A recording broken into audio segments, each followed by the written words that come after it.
अरे बच्चों, आज मैं आपको कक्षा 8 का बहुभुज का जो हमारा पहला प्रश्न है वो बनाना सिखाऊंगी। पहला प्रश्न है, दिए हुए रेखाखंड ए ब पर एक समपंचभुज बनाओ। तो इससे पहले बच्चों मैंने आपको बहुभुजों के बारे में बताया था और बहुभुज के समबहुभुज के अंतःकोण और बाह्य कोण निकालने भी सिखाए थे। आज मैं आपको दिया हुआ रेखाखंड ए ब पर एक समपंचभुज बनानी सिखाऊंगी। तो जैसे कि एक रेखाखंड दिया हुआ है एब, और बच्चों ये हम साधारण विधि द्वारा सीखेंगे। इसकी दो विधियां हैं, एक साधारण विधि है और एक ऐसी विधि है जो विशेष विधि है जिससे सिर्फ ये समपंचभुज ही बनाई जा सकती है। और ये साधारण विधि से कोई भी बहुभुज बनाई जा सकती है। तो सबसे पहले हम जो दिया हुआ रेखाखंड है हमारा ये एब रेखाखंड ये ले लेते हैं। तो इसको लेने का तरीका मैंने आपको बताया था कि जितना माप कर और इस तरह से आपको ये काटना है, निशान लगाना है, फिर दूसरी तरफ और फिर इसको मिलाना है।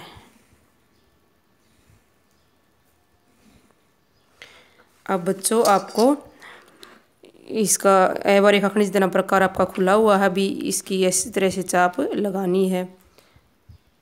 एक बार इधर से और एक बार इधर से लगानी है।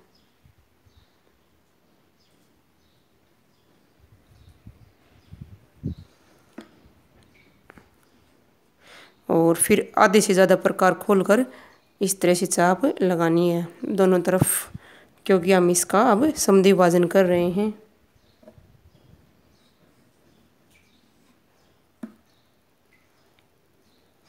और अभी इनको मिला लेते हैं। जब मिलाएंगे तो ये तीनों बच्चों एक सीध में होंगी। अब इनको बिंदुदार मिलाना है बच्चों। अब जो ये जो मध्य बिंदु आया है यहाँ पर प्रकार रखकर ए जितना खोल लो ये ए बिंदु है और ये ब बिंदु है, चाहे ए जितना खोल लो या ब जितना, क्योंकि हमने ये मध्य बिंदु अभी निकाला है। ये दोनों समान दूरी पर होंगे। ऊपर की तरफ अर्धवृत्त लगाना है। ये यहाँ अच्छी तरह से काटना चाहिए क्योंकि हमें ये बिंदु चाहिए है। ये हमारा 4 नंबर बिंदु आ जाता है बच्चों और ये हमारा 6 नंबर बिंदु आ जाता है। आपको याद होगा कि जैसे एब रेखाखंड दिया हो, विकर्ण दिया हो, तब हम चतुर्भुज वो बनाते थे, चतुर्भुज बनाते थे, आयत बनाते थे, वर्ग बनाते थे, यानी कि 4 भुजाओं की आकृति बनाते थे। तो इस तरह से ये 4 नंबर है और ये 6 नंबर है। लेकिन हमें चाहिए 5 नंबर। 5 हमें, क्योंकि पंचभुज में 5 भुजाएं होती हैं। तो इसका यहाँ से लेकर इतना जो ये इतनी दूरी है इसका हमें आधा करना पड़ेगा। वो इस तरह से होगा। आप यहाँ प्रकार रख के और एक चाप इधर लगाइए और एक चाप इधर लगाइए। फिर 6 पर प्रकार रखकर एक चाप इधर लगानी है बच्चों आपको और एक चाप इधर लगानी है। और ये ध्यान से लगानी है आपको, इसमें कंफ्यूज नहीं होना है कि इस चाप में मिला दिया या कहीं और मिला दिया।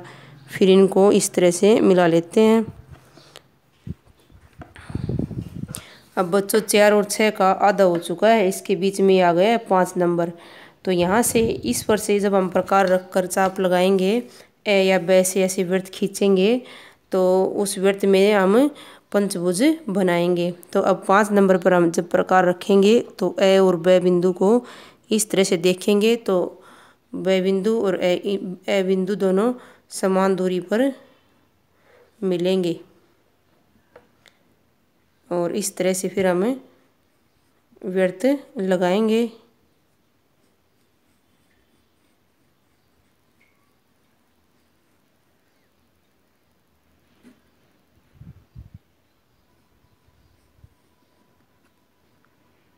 इस तरह से आपको वृत्त लगाना है।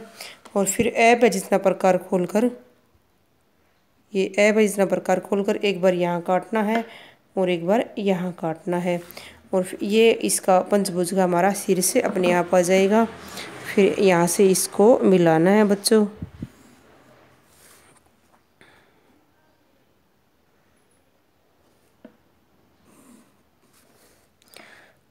फिर शीर्ष बिंदु से मिला दो इसको। तो इस तरह से ये जो हमारी विधि है ये साधारण विधि है।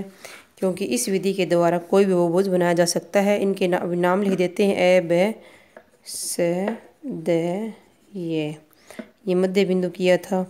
ये इनके चाहे 4 5 6 लिख दो या आप क ख ग भी लिख सकते हैं। तो इस प्रकार से आपको ये साधारण विधि से मैंने ये आपको समपंचभुज बनानी सिखाई है। आपको भी इसको कॉपी में बनाना है।